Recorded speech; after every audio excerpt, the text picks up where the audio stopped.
우리가 펼쳐본 이 시편 13편은요, 다윗의 생애에서 끝없는 터널처럼 암담했던 시기에, 그러니까 환난을 겪고 있는 다윗이 낙담과 비통과 탄식으로 하나님께 울부짖어 기도드리고 그 기도에 응답을 받고 감사의 찬송을 드리는 내용이 본문이 되겠습니다. 다윗이 환영받기에 조금도 지나침이 없을 만큼 많은 공을 세웠어요. 그런데 억울하게도 이제는 상급을 받지는 못할 망정 망명해서 도망다니는 세월이 참 길고 깁니다. 이렇게 어려울 때 하나님 나를 돌보아 주세요. 하나님 나를 속히 돌보아 주세요. 그러면서 부르짖어 기도하는 가운데 이제 어떻게 됩니까? 영의 눈이 열려서 자기 앞에 큰 복이 기다리고 있음을 그가 바라보게 되는 거예요. 너무 반갑고 기뻐서 육신은 괴롭지만 그의 마음 안에는 천국이 이루어져서 하나님께 감사드리고 찬송을 부르는 내용을 시로 기록했다 이 말입니다. 다윗이 죽을 뻔하고 도망다니는 세월이 길어질수록 마음을 같이 했던 친구들도 하나씩 그 주변에서 떨어져 나갑니다. 이 사람을 따르다가는 내가 언제 어느 때 소리 소문 없이 죽을지도 모르겠다 하는 이런 마음에 의심이 생기면서 친구들이 하나둘 떨어져 나가고 있습니다. 원수의 세력은 날마다 강해지는 것이 그의 눈앞에 다시 보이는 것입니다. 이러할 때 친구들이 하나둘 떨어져 나갈 때 다윗은 이렇게 하나님 앞에 부르짖습니다. 어느 때까지입니까? 어느 때까지입니까? 라는 것을 4번씩이나 그가 곱씹어서 질문을 합니다. 자, 우리가 살아가면서 이렇게 하나님 살아계시면 어떻게 이러실 수가 있습니까? 하는 이런 절망적인 순간에 13장이 시작하면서 어느 때까지입니까? 하는 그는 탄식에 지금 몸부림을 치고 있는 것입니다. 그러면요, 어느 때까지입니까? 라는 이 말의 뜻이 무엇을 함축하고 있는가 보도록 하겠습니다. 여호와여, 어느 때까지입니까? 나를 영영히 잊으시나이까? 하나님께서 자신을 속히 구원해달라는 단순한 탄식과 절규의 표현만이 아닙니다. 내 인생은 하나님과 단절된 채로는 한순간도 살아갈 수 없는 존재라는 것을 그러한 전제하에 그의 신앙 고백이라는 얘기입니다. 하나님의 구원의 손길을 갈망하는 바람의 표시였습니다. 그런데 이 표현을 지금 그가 1절로 2절에서만 무려 4번씩이나 반복해서 하고 있는 것입니다. 무얼 말해요? 그의 삶이 얼마나 다급하고 얼마나 고단했던가 하는 것을 그의 반복되는 표현 속에서 우리가 알아갈 수 있는 것입니다. 엄마, 한만 찾아봐도 엄마가 없어요. 엄마가 반응이 없습니다. 대답하지 않습니다. 그러면 위험한 순간에 놓여있는 아이가 얼마나 기가 막히겠습니까?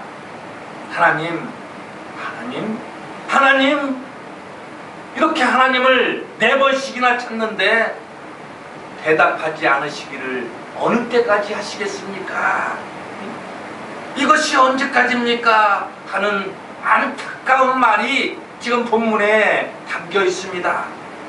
다윗이 하나님을 찾고 찾다가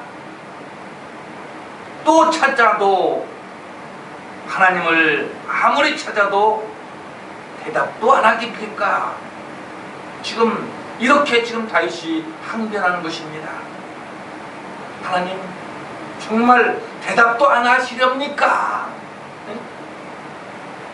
주의 얼굴을 나에게서 언제까지 숨기시겠나이까? 자, 하나님을 면회하면 달라붙어서 나 살려줄 겁니까? 안 살려줄 겁니까? 이렇게 뭐 볼 수가 있어야 때라도 쓰지요. 그런데 하나님께서 아무리 불러도 면회도 안 해주는 것입니다. 만나주지를 않아요. 하나님 면회도 안 해주시렵니까? 도대체 언제까지 그러시렵니까? 이것이 지금 다윗의 두 번째 고백입니다. 우리가 나뭇잎이 뿌리에서 영양분이 공급되는 동안에는 살아있습니다. 그러나 뿌리에서 아무리 영양분을 흡수한다 할지라도 연결되는 부분 무엇입니까? 나무 껍질이 중간에 잘려있다라면 어떻게 되겠습니까? 오늘 공급선인 나무 껍질이 끊겨버리면 그 나무까지는 죽은 시간이 되는 것입니다. 살 수가 없습니다. 우리 예수 믿는 사람은 하나님과 교제가 끊어져 버리면, 기도의 줄이 끊어져 버리면 그 시간은 정말 큰일 나는 시간입니다. 그러니 면회를 못한다는 것은 보통 큰일이 아닙니다. 하나님하고 아무리 찾아도 대답도 없는, 하나님 찾아도 면회도 해주지 않기를 어느 때까지 하시렵니까? 이러고 지금 다윗이 하나님 앞에 부르짖습니다. 부르짖고 있어요. 나의 영혼이 번민하고 종일토록 마음에 근심하기를 어느 때까지 하오며.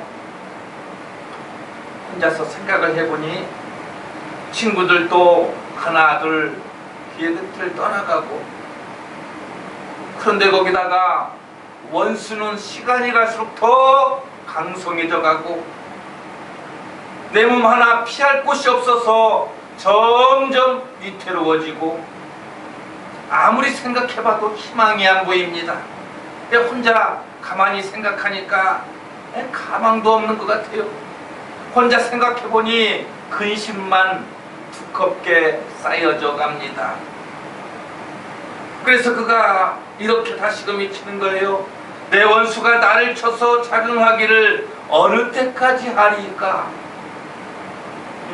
다윗은 하나님께서 결코 자기를 잊지 않으실 것을 알고 있지만, 그러나 그 믿음과는 다르게 그 세월이 길어지면서, 어떤 세월이요? 쫓기는 세월이요.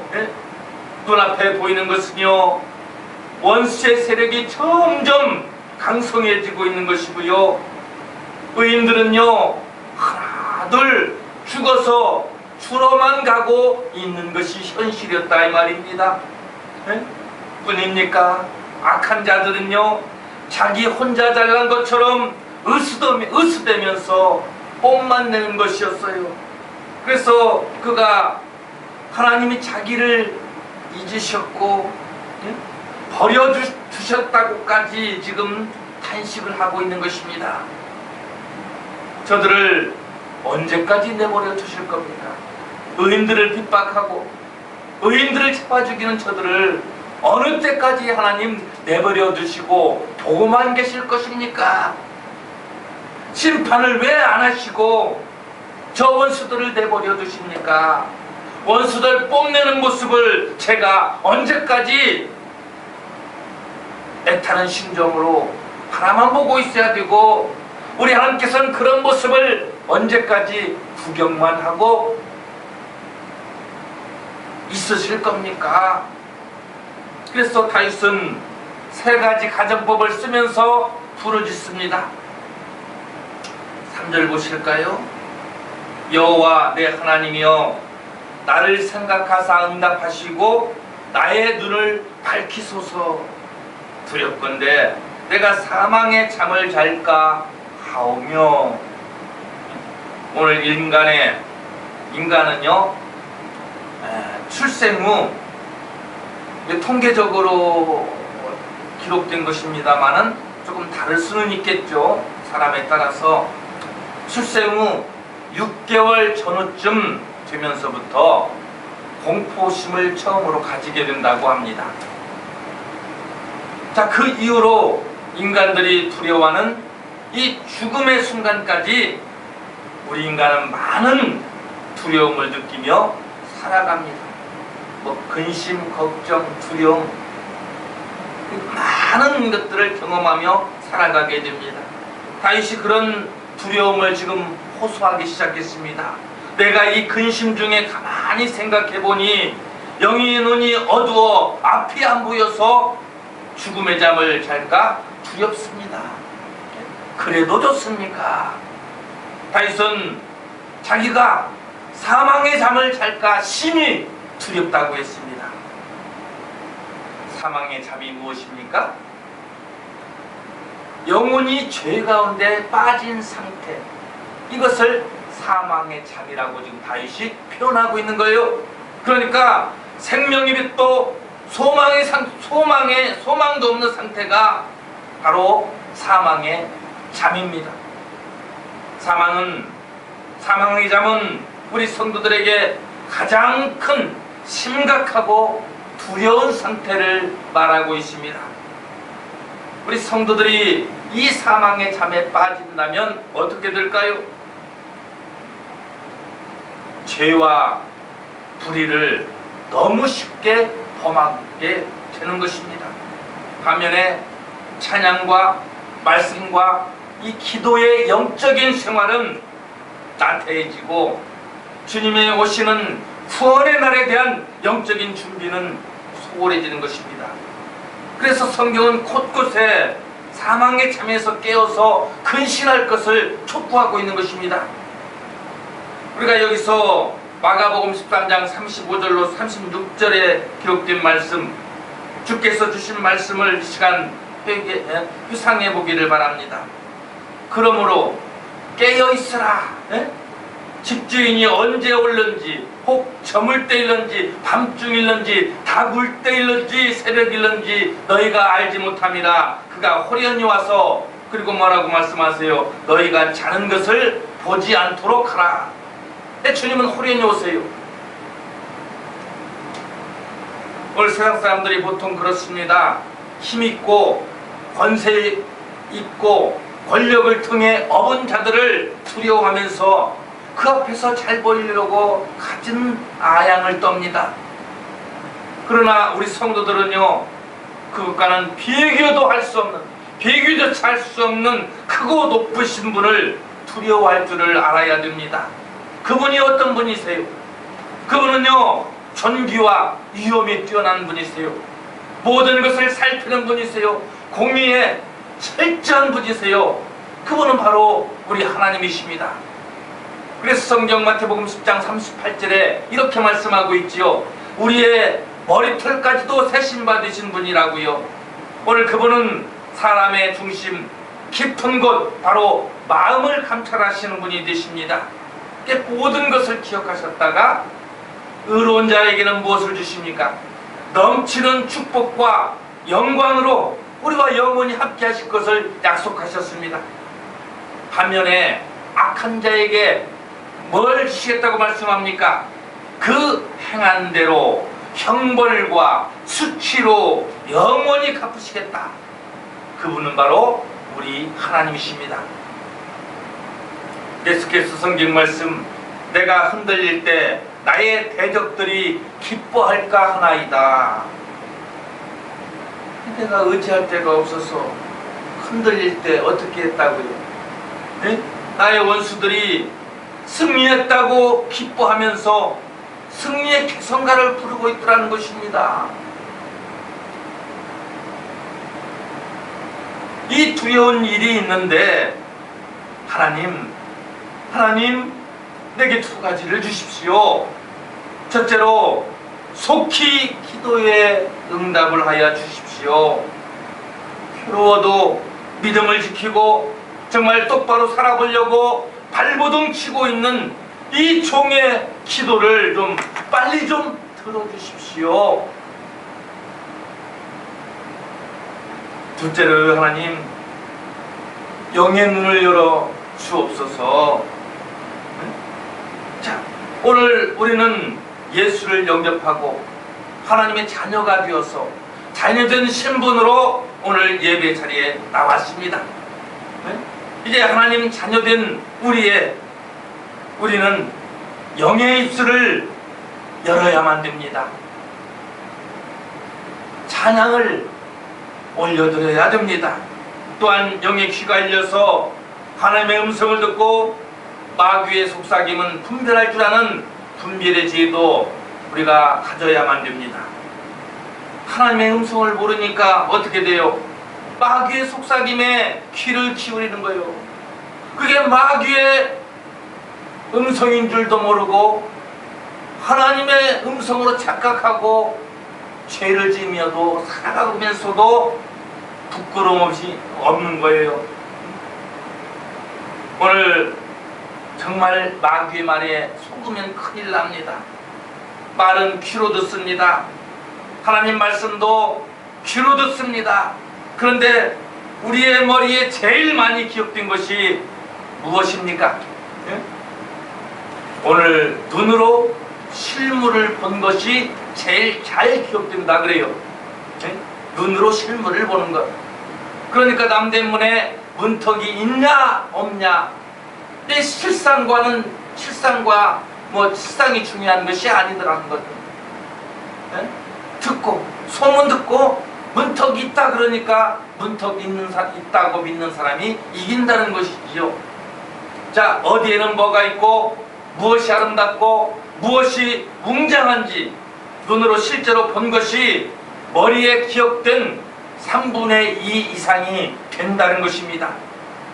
그러니까 사람의 기억의 메모리는요, 듣는 것보다요 본 것을 더 많이 확실하게 저장을 한다라는 말입니다. 그러니까 10번 듣는 것보다 한 번 본 것이 큰 공부라는 얘기죠. 자, 그래서 오늘 성경에 다윗이 어떤 고백을 하고 있습니까? 우리의 영혼의 눈이 열리면 새 한 마리 꽃 한 송이를 보고도 하나님의 영광을 알 수가 있는 겁니다. 오늘 말씀 듣다가 영안이 열리는 축복이 예배자는 여러분에게 임하시기를 바랍니다. 오늘 교만한 사람은 교만에 눈이 높아져서 영의 눈이 막혀버립니다.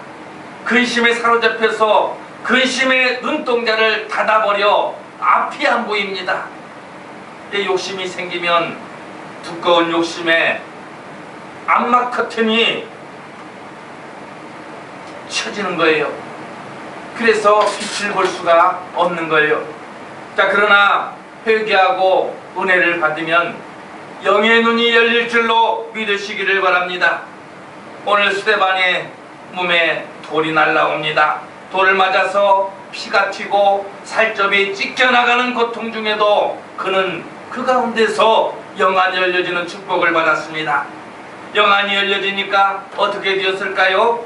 죽어가면서도 하나님의 영광을 보고 기쁨이 넘쳐나와서 그 순간에도, 죽어가는 그 고통의 순간에도 전도의 말이 나옵니다. 유다인들이 달려들어서 성 밖에 내치고 돌로 쳤지만 스데반은 원수를 용서하시는 주님의 모습을 따라갈 수가 있었습니다. 사도행전 7장 60절에 스데반의 마지막 목소리에 주목하시기를 바랍니다. 주여, 이 죄를 그들에게 돌리지 마옵소서. 또한 누가복음 23장 34절에 아버지, 저들을 사하여 주옵소서, 자기들이 하는 것을 알지 못함이니라 하신 주님의 이 기도처럼 그의 마지막은, 스데반의 마지막은 용서의 기도였습니다. 내가 죽도록 충성하라. 그리하면 생명의 면류관을 내게 주리라. 오늘 예수님의 약속처럼 죽도록 충성함으로 면류관이라는 이름의 뜻에 합당한 삶을 그가 살아갔습니다. 주여, 우리의 영안이 열리기를 원합니다. 오늘 내가 여호와를 찬송하리니 이는 주께서 내게 은덕을 베푸심이로다. 기도가 이제 영적으로 응답이 찾아옵니다. 몸은 비록 괴롭지만 영의 은혜를 받은, 기도의 응답을 받은 다윗이 하나님의 인자하심을 믿고 새 힘이 생겼습니다. 어려운 중에 인자하심이 영원까지 함께 하실 것을 믿고 기도를 시작했더니 그 기도 속에 하나님께서 새 힘을 주셨던 거예요.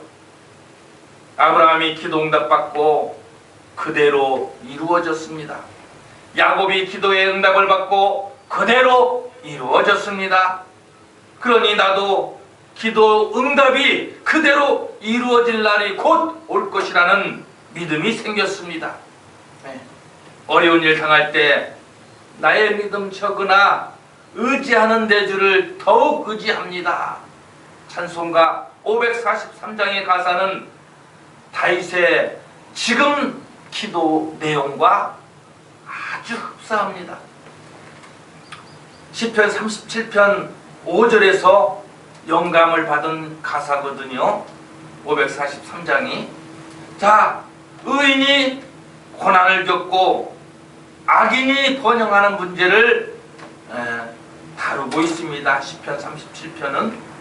자, 이 다윗이 겪는 문제가 시대와 환경과 여건과 사람은 다른데 왜 오늘 소환되고 있느냐?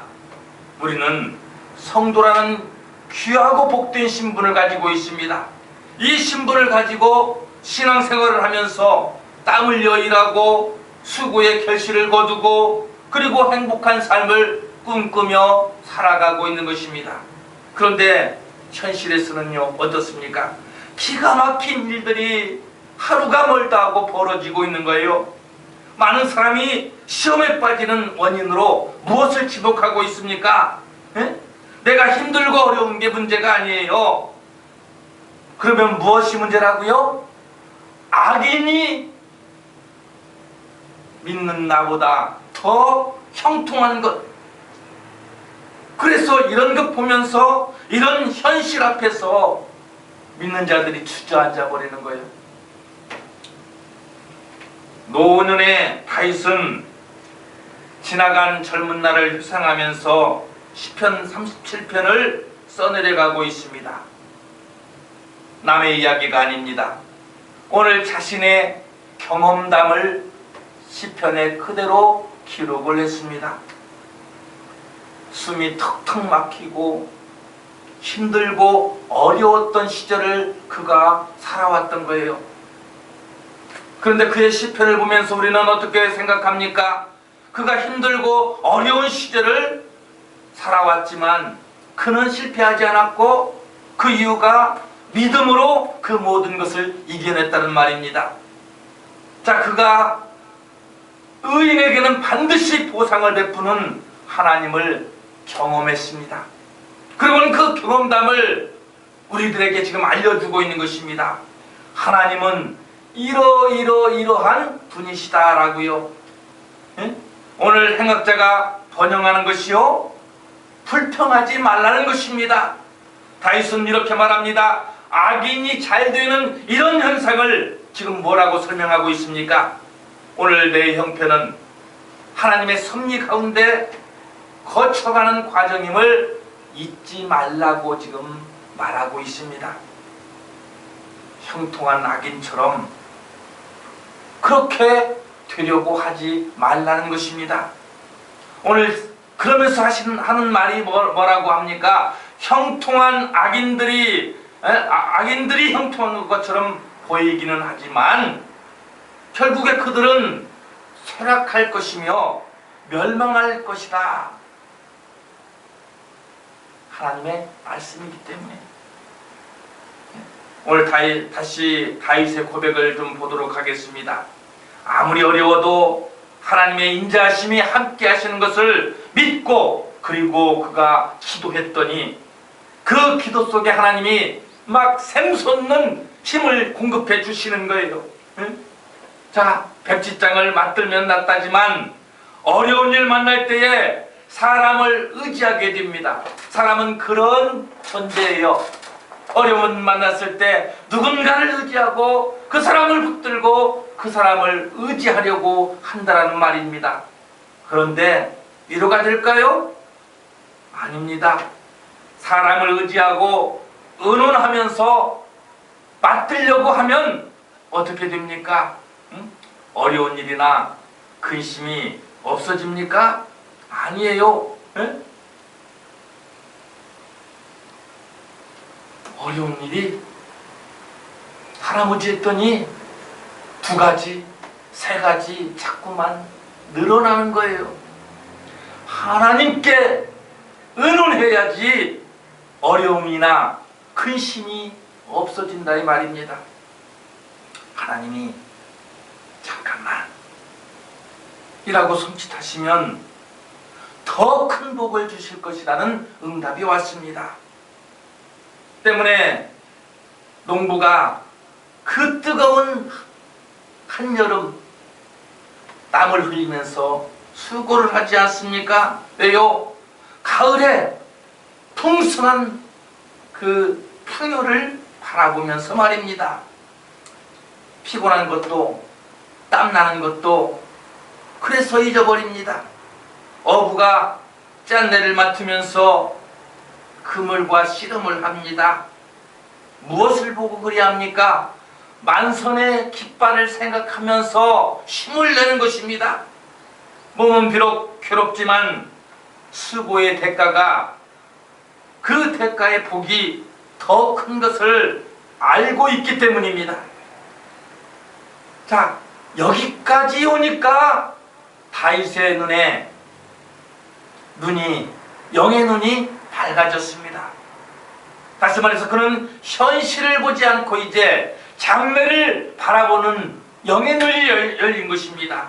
장래를 보니 현실은 암담하지만 마음에 기쁨이 왔어요.